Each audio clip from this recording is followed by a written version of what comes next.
Assalamualaikum warahmatullahi wabarakatuh. Kami dari kelompok 3 akan mempresentasikan hasil kerja kelompok kami terkait review 10 artikel. Sebelumnya kelompok kami terdiri dari Noval Hibatullah Dia Ulhaq, Bunga Susilaning Hardini, Afinda Lestari, Lukman, dan Inten Cokro Lestari.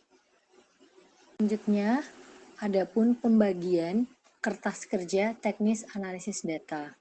Yang pertama ada Noval Hibatullah Dia Ulhaq, NIM 7311418084. Tugasnya adalah mereview simple random sampling dan proportionate stratified random sampling. Yang kedua ada Bunga Susilaning Hardini, NIM 7311418155 dengan tugas mereview artikel dari disproportionate stratified random sampling dan area atau cluster sampling atau sampling menurut daerah. Yang ketiga ada Afinda Lestari dengan NIM 7311418156 dengan tugas mereview artikel sampling sistematis dan sampling kuota. Yang keempat ada Lukman dengan NIM 7311418160 dengan tugas mereview artikel sampling aksidental dan purposive sampling. Yang terakhir atau yang kelima ada Inten Cokro Lestari dengan NIM 7311418167 dengan tugas mereview artikel sampling jenuh dan snowball sampling. Ya, teman-teman, yang pertama akan saya jelaskan tentang teknik analisis data simple random sampling dari artikel yang berjudul The Contribution of Simple Random Sampling to Observation in the Facility Count. Penulisnya Torgerson, ada Paul Lewis di tahun 2012. Yang tujuan penelitiannya adalah menganalisis atau menafsirkan pengamatan dari McMaster atau teknik diagnostik parasit kuantitatif serupa yang banyak digunakan untuk mengevaluasi telur parasit dalam tinja. Jenis penelitian kuantitatif, populasi sel telur, sampel sel telur dalam tinja, teknik analisis data, variability and random process intervals. Kemudian hasil penelitiannya adalah dari penelitian tersebut menunjukkan bahwa sel ragi yang tersuspensi dalam cairan dan diukur dengan hemosiderometer sesuai dengan proses post-Poisson. Demikian pula telur parasit dalam suspensi feses juga sesuai dengan proses Poisson. Meskipun demikian, terdapat kesalahpahaman untuk umum tentang cara menganalisis atau menafsirkan pengamatan dari McMaster atau teknik diagnostik parasit kuantitatif serupa yang banyak digunakan untuk mengevaluasi telur parasit dalam tinja. Teknik McMaster dapat digunakan mudah ditunjukkan dari perspektif teoritis untuk memberikan hasil variabel yang pasti muncul dari distribusi acak telur parasit dalam sampel tinja tercampur dengan baik. Kemudian kesimpulannya adalah distribusi jumlah telur dan parasit antar hewan yang berbeda dalam suatu kelompok diketahui tersebar secara berlebihan. Untuk contoh lihat Shaw dan Dobson tahun 1995, Grenville et al. 1995, Wilson et al. 1996, yang menambahkan ada sedikit apresiasi terhadap kesalahan pengambilan sampel yang pasti akan muncul dari penggunaan teknik perhitungan telur feses seperti McMaster, meskipun ini merupakan prosedur diagnosis yang sangat banyak digunakan, seperti yang diilustrasikan dalam tabel 1 dalam artikel tersebut. Kemudian yang kedua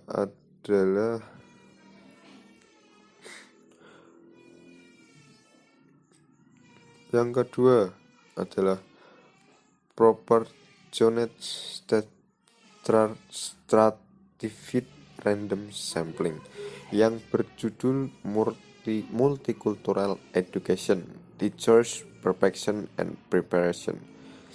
Penulisnya adalah Journal of College Teaching and Learning pada bulan Mei 2005. Tujuan penelitian mengeksplorasi dan mendeskripsikan Persepsi Guru Sekolah K12 Kurikulum 2012 tentang pendidikan multikultural dan persiapan profesional mereka untuk mengajar siswa dengan budaya beragam di distrik sekolah North Florida. Jenis penelitian deskriptif mengembangkan metode penelitian kuantitatif dan kualitatif. Populasi dan sampel proporsional dari 150 guru kurikulum 2012 digunakan untuk survei dan studi kasus dari 15 guru untuk wawancara. Teknik analisis data. Teknik penelitian kualitatif kuantitatif digunakan dalam penelitian ini. Pengumpulan data dilakukan dengan survei kuesioner dan studi kasus. Populasi sasaran adalah guru sekolah menengah umum, sekolah menengah, dan sekolah dasar dari The School District of Escambia County, Florida. 50 guru dari setiap tingkat pendidikan dipilih menggunakan sampel acak bertingkat proporsional. Kuesioner dikirimkan ke guru yang dipilih dengan amplop balasan yang sudah dialamatkan sebelumnya. Untuk studi kasus atau wawancara dipilih 15 guru. 5 guru dari setiap jenjang pendidikan SMA, SMP, SD dipilih dengan menggunakan sampel acak bertingkat proporsional dari populasi sama dengan digunakan survei kuesioner. Hasil penelitiannya adalah dalam studi ini peneliti telah mengeksplorasi dan mendeskripsikan persepsi guru sekolah kurikulum 2012 tentang pendidikan multikultural dan persiapan profesional mereka untuk mengajar siswa yang memiliki budaya beragam di distrik sekolah Northwest Florida. Penelitian ini bersifat deskriptif, menggabungkan metode penelitian kuantitatif dan kualitatif. Kesimpulannya adalah mayoritas responden pada pertanyaan 4 terbuka dan studi kasus wawancara pada pertanyaan 5 sangat merekomendasikan lebih banyak kursus dalam pendidikan multikultural dan pencantuman topik multikultural dalam kursus ini. Mayoritas guru memiliki sangat sedikit atau tidak ada pelatihan dalam pendidikan multikultural. Direkomendasikan untuk mengikuti pelatihan intensif dan pengembangan profesional melalui lokakarya, seminar, program perekrutan budaya, kunjungan dan studi di negara yang berbeda secara sosial dan budaya untuk para guru. Menjadi sukarelawan dalam komunitas yang beragam budaya, bersosialisasi dan untuk memahami orang-orang yang beragam budaya dengan pikiran terbuka dan melakukan perjalanan ke negara-negara berkembang dan kurang berkembang direkomendasikan sebagai tujuan yang berharga. Disproportion stratified random sampling. Judul: The effect of a disproportion stratified design on principal component analysis used for variable elimination. Citasi penulis atau tim, Tortora, tahun 2018. The effect of a disproportion stratified design on principal component analysis used for variable elimination. Research Journal of Finance and Accounting, Volume 8, nomor 22. Tujuan penelitian, variabel penelitian, hipotesis penelitian. Tujuan penelitian yaitu efek penggunaan unweighted atau reweighted data dari survei bertingkat yang tidak proporsional. Variabel penelitian, ini X berpengaruh, pengaruh X desain disproporsi stratifikasi, Y analisis komponen utama yang digunakan untuk eliminasi variabel. Hipotesis penelitian, H1, alokasi proporsional akan berdampak negatif pada analisis multivariasi. 4. Jenis penelitian populasi dan sampel penelitian. 1. Jenis penelitian kuantitatif. 2. Populasi dan sampel. Populasi ini survei petani dan peternak, sampel survei petani dan peternak di utara dan Dakota Selatan. Teknik analisis, analis data harus pilih prosedur untuk mendasarkan analisis seharusnya tidak mempengaruhi hasil akhir. Berbagai prosedur sedia untuk mengembangkan model, mereka termasuk P1, P2, P3, P4, P5, P6. Hasil penelitian, dampak dari dua prosedur pertama menggunakan P3 sebagai standar diukur dalam SQL-nya. Penting bagi pembaca untuk memahami itu. Penulis tidak mempertimbangkan penggunaan DV mendekati optimal untuk survei yang tidak proporsional. Kesimpulan, pengaruh dari 3 Prosedur untuk mempersiapkan data survei untuk analisis diperiksa untuk metode eliminasi variabel berdasarkan analisis komponen utama. Area cluster sampling. Judul: A Motive Cluster Sampling Method for Post-Disaster Rapid Assessment of Need. Citasi penulis atau tim: J. Malilai et al. 2018. A Motive Cluster Sampling Method for Post-Disaster Rapid Assessment of Need. 3 tujuan penelitian, variabel penelitian, hipotesis penelitian. 1. Tujuan penelitian. Metode cluster sampling dapat digunakan untuk melakukan penilaian cepat kesehatan dan kebutuhan lainnya di masyarakat yang terkena bencana alam. Variabel penelitian. X. Metode pengambilan sampel cluster yang dimodifikasi. Y. Penilaian cepat atau kebutuhan pasca bencana. Hipotesis penelitian. H1. PSU pada kerangka sampling berhubungan positif mencakup wilayah geografis yang diminati, yaitu daerah bencana. 4. Jenis penelitian populasi dan sampel penelitian. 1. Jenis penelitian kuantitatif. 2. Populasi dan sampel. Populasi tingkat keparahan kerusakan. Sampel bencana dapat mempengaruhi daerah di dalam zona bencana. 5. Teknik analis data. Mengusulkan desain survei NXK yang dimodifikasi memperkirakan jumlah penduduk yang tersisa, tingkat keparahan kerusakan, proporsi, dan jumlah penduduk yang kebutuhan khusus. Hasil penelitian. Dalam menerapkan desain cluster setelah bencana badai Andrew di Amerika Serikat, wawancara tiba di dekat pusat masing-masing dari 30 klaster berjalan masuk arah yang dipilih secara acak, ditunjukkan dengan koin melemparkan ke HU terdekat yang diduduki. Kesimpulan, metode pengambilan sampel yang dimodifikasi dalam kelompok untuk penilaian kebutuhan setelah bencana kebutuhan cepat menggunakan A-cluster sampling dikenal sebagai metode yang valid untuk memperoleh informasi tentang keputusan yang mendesak. Disproportion Stratified Random Sampling. Permasalahannya, efek penggunaan unweighted atau reweight data dari survei bertingkat yang tidak proporsional. Mengapa? Desain pada metode berdasarkan komponen utama analisis untuk menghilangkan variabel yang dipelajari. Sebuah model yang menggunakan atau menggabungkan variabel dummy ke akun untuk keanggotaan strata diambil sebagai standar. Manfaat bagi pembaca untuk memahami tentang tidak mempertimbangkan penggunaan DV mendekati optimal untuk survei yang tidak proporsional. Area cluster sampling. Permasalahannya, metode cluster sampling kira-kira dapat digunakan tidak untuk melakukan penilaian cepat terhadap kesehatan dan kebutuhan lain di masyarakat yang terkena bencana. Mengapa? Cakupan imunisasi, tetapi telah dimodifikasi untuk memberikan perkiraan jumlah penduduk yang tersisa di suatu daerah dan perkiraan jumlah penduduk di daerah pasca bencana dengan kebutuhan khusus. Manfaat. Penilaian kebutuhan cepat menggunakan cluster sampling dikenal sebagai metode yang valid untuk memperoleh informasi tentang kebutuhan mendesak masyarakat mengikuti peristiwa serius seperti bencana alam, banjir, tsunami, longsor. Penilaian ini memberikan informasi yang cepat dan cukup akurat yang kemungkinan perencanaan tindakan yang tepat untuk menyiapkan program di komunitas yang terdampak. Sampling sistematis. Judul artikel yaitu Pengaruh Kinerja Keuangan Terhadap Sistem Informasi Akuntansi pada Usaha Kecil Menengah di Bandar Lampung. Tujuan penelitian untuk mengetahui pengaruh kinerja keuangan terhadap sistem informasi akuntansi. Variabel bebasnya yaitu beberapa kinerja keuangan, variabel dependennya yaitu sistem informasi akuntansi, dengan hipotesis penelitiannya sebagai berikut. Jenis penelitian yaitu kuantitatif dengan desain penelitian kolaboratif. Populasi dalam penelitian ini adalah semua usaha kecil dan menengah di Bandar Lampung yang telah dicatat di Badan Pusat Statistik Provinsi Lampung berjumlah 278 UKM. Responden yang diperoleh dan digunakan dalam penelitian ini adalah 55 UKM.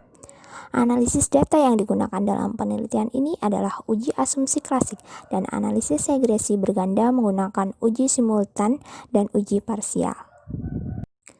Hasil penelitian menunjukkan bahwa hasil keluaran dapat dilihat bahwa nilai F yang dihitung sebesar 5,020 jika dibandingkan dengan nilai tabel F sebesar 2,40, maka F hitung lebih besar daripada F tabel. Kemudian pada rasio kas, rasio lancar, rasio aktif-aktif, return on asset, return on ekuitas, dan net profit margin bersama dengan sistem informasi akuntansi diterima, H0 ditolak. G penelitiannya yaitu bahwa masih banyak sekali pelaku UKM yang belum menyadari pentingnya pencatatan keuangan dan pembukuan yang rapi. Bahkan saat ini sebagian besar pelaku UKM masih buta akuntansi. Akibatnya wajar jika banyak di antara mereka tidak memiliki pembukuan bisnisnya yang berpotensi makin membesar. Mengapa? Karena peran akuntansi bagaikan denyut nadi dalam bisnis. Sampling kuota. Judul artikel, Digitalisasi Perbankan, Adopsi Layanan Fintech oleh Usia Produktif Indonesia, Studi pada Masyarakat Kota Bandung, Jawa Barat. Tujuan penelitian yaitu menginformasikan hubungan variabel sosiodemografi, penilaian diri, dan karakteristik finansial terhadap conceivable use of fintech secara parsial, serta menjelaskan faktor yang mempengaruhi masyarakat usia produktif Kota Bandung dalam mengadopsi layanan fintech, dengan variabel dan hipotesis sebagai berikut. Jenis penelitiannya yaitu penelitian kuantitatif. Teknik analisis data yang digunakan adalah statistik deskriptif, analisis korelasi person, regresi linear berganda, dan prinsipal komponen. Hasil penelitiannya adalah sosiodemografi, penilaian diri, serta karakteristik finansial berhubungan dengan conceivable use of fintech secara parsial. G pada penelitian ini adalah para pemangku kebijakan di dunia menilai bank yang tidak mengadopsi teknologi atau beralih ke digital secara perlahan akan tergantikan. Mengapa masalah ini perlu dipecahkan? Karena pada prinsipnya fintech adalah a fusion between technology and financial service. Sampling accidental, judul Effect of Accounting Conservatism on Financial Performance of Listed Food and Beverage Company in Nigeria. Citasi penulis Enekwe et al. 2019, Effect of Accounting Conservatism on Financial Performance of Listed Food and Beverage Company in Nigeria. Advanced Journal of Management, Accounting and Financial Forum for Issues 12. Tujuan penelitian mengevaluasi PFD atas ROA, memastikan PFBD atas ROA, dan memeriksa PFD atas ROA perusahaan makanan dan minuman terdaftar di Nigeria. Variabel dependen kinerja keuangan yang diproksikan dengan ROA, variabel independen konservatisme akuntansi diproksikan dengan provisi perpajakan, provisi untuk piutang tak tertagih, dan provisi depresiasi, variabel kontrol ukuran perusahaan. Hipotesis penelitian H1, PFD tidak berpengaruh signifikan terhadap ROA, H2, PFBD tidak berpengaruh signifikan terhadap ROA, H3, tidak dapat pengaruh yang signifikan antara PFD terhadap ROA. Jenis penelitian kuantitatif dengan desain penelitian ex post facto. Sampel dan populasi berdasarkan kriteria, maka diperoleh jumlah sampel sebanyak 23 perusahaan. Teknik analisis data, metode ekonometri yang diadopsi untuk penelitian ini adalah metode estimasi ordinary least square atau OLS. Teknik tersebut diadopsi karena merupakan property based linear unbiased estimate atau BLEU dan menggunakan software statistik EFUSE 9.0 untuk menjalankan regresi berganda untuk penelitian ini. Hasil penelitian 1. Ketentuan pajak berpengaruh positif dan tidak signifikan terhadap ROA. 2. Penyisian kredit macet berpengaruh positif dan tidak signifikan terhadap ROA. Ketiga, provisi depresiasi berpengaruh negatif dan tidak signifikan terhadap ROA. Kesimpulan, dari hasil penelitian dapat diimplikasikan bahwa peningkatan persentase kewajiban pajak dan kemampuan piutang tak tertagih juga akan meningkatkan perolehan laba perusahaan yang diteliti. Selain itu, persentase kenaikan biaya penyusutan akan mengurangi keuntungan yang diperoleh perusahaan. Sampling Accidental (GAP), teori keagenan oleh Johnson dan McLean, dan teori signaling oleh Ross kadang-kadang dianggap sebagai teori yang bersaingan dalam literatur akuntansi. Morris telah menunjukkan bahwa kedua teori tersebut sebenarnya adalah teori yang konsisten dan ada banyak tumpang tindih di antara keduanya. Pertama, kedua teori ini mengasumsikan perilaku rasional. Kedua, asimetri informasi dalam teori pensinyal tersirat dalam teori keagenan dengan biaya pemantauan positif. Ketiga, variabel yang digunakan dalam mengukur kualitas teori agensi dapat diterapkan pada teori pensinyalan. Namun, studi ini berlabuh pada teori kontrak karena akuntansi konservatif diperlukan untuk kontrak antar pemegang saham dan manajer. Mengapa? Untuk mengetahui pengaruh konservatif akuntansi terhadap kinerja keuangan perusahaan makanan dan minuman yang terdaftar di Nigeria. Purposive sampling, judul The Effect of Dividend Policy from Size and Productivity to the Firm Value, citasi Lumapo et al. 2017, The Effect of Dividend Policy from Size and Productivity to the Firm Value, Research Journal of Financial Accounting, Volume 8, Number 20. Tujuan penelitian untuk menyelidiki penentu kebijakan dividen, ukuran perusahaan, dan produktivitas pada nilai perusahaan, variabel dependent, firm value, variabel independent, DPR, TATO, dan ukuran perusahaan, variabel kontrol, umur perusahaan. Hipotesis 1. Kebijakan dividen memiliki efek positif pada nilai perusahaan. Hipotesis 2. Ukuran perusahaan memiliki efek positif pada nilai perusahaan. Hipotesis 3. Produktivitas perusahaan secara positif mempengaruhi nilai perusahaan. Purposive sampling. 1. GAP. Semakin besar ukuran perusahaan akan menimbulkan biaya yang semakin besar sehingga dapat menurunkan profitabilitas. Namun, di sisi lain perusahaan besar memiliki skala ekonomis dan fleksibilitas dibanding dengan perusahaan kecil. 2. Mengapa? Ukuran perusahaan dapat mempengaruhi nilai perusahaan. Oleh karena itu dibutuhkan kajian bagi perusahaan untuk mendorong perusahaan dan investor untuk lebih berhati-hati dalam mengambil keputusan yang berkaitan dengan ukuran perusahaan. 3. Manfaat. Penelitian ini dapat digunakan untuk perusahaan dan investor untuk mengetahui pengaruh kebijakan dividen, ukuran perusahaan, dan produktivitas perusahaan terhadap nilai perusahaan. Yang keempat, saran. Keterbatasan jumlah sampel yang digunakan karena pengambilan sampel harus memenuhi kriteria yang ditentukan. Selanjutnya atau yang ke-9 yaitu sampling jenuh dengan judul artikel Zakat Distribution and Macroeconomic Performance Empirical Evidence of Indonesia. Adapun di situ beberapa hal lain seperti citasi dengan tujuan penelitian yaitu untuk meneliti efek zakat pada ekonomi makro. Variabel penelitiannya X-nya zakat, Y-nya pertumbuhan ekonomi, dan hipotesis penelitian H1-nya zakat berpengaruh signifikan terhadap pertumbuhan ekonomi, dan H2-nya atau hipotesis 2-nya yaitu zakat berpengaruh terhadap inflasi.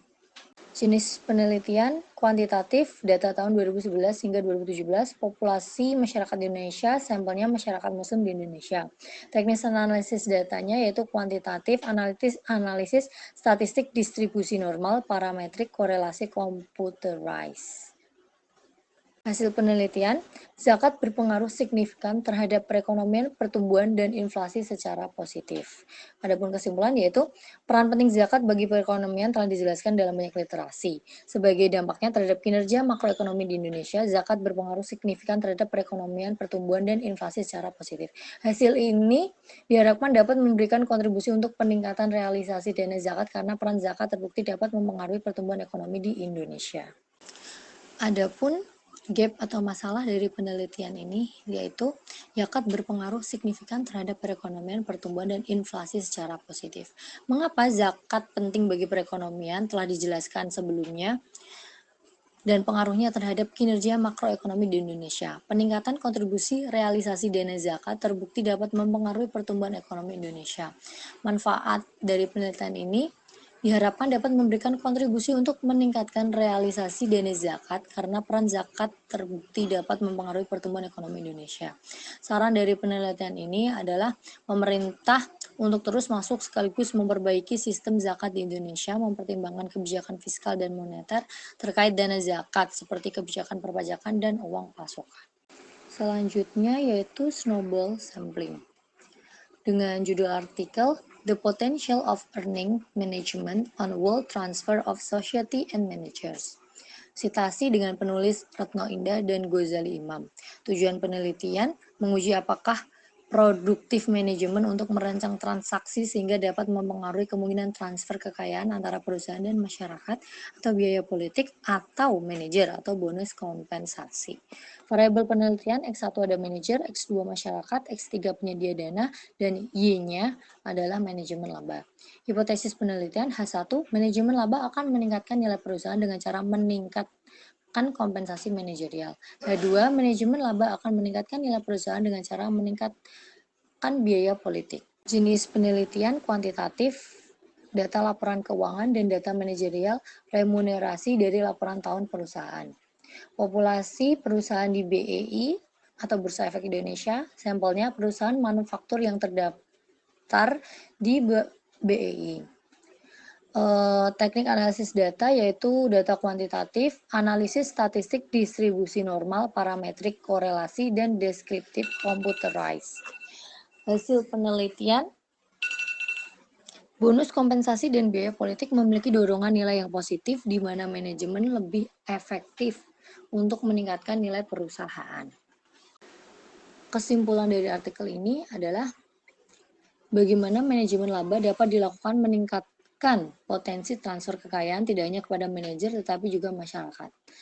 Hasil penelitian ini menunjukkan bahwa bonus kompensasi dan biaya politik memiliki dorongan nilai yang positif manajemen laba efektif untuk meningkatkan nilai perusahaan.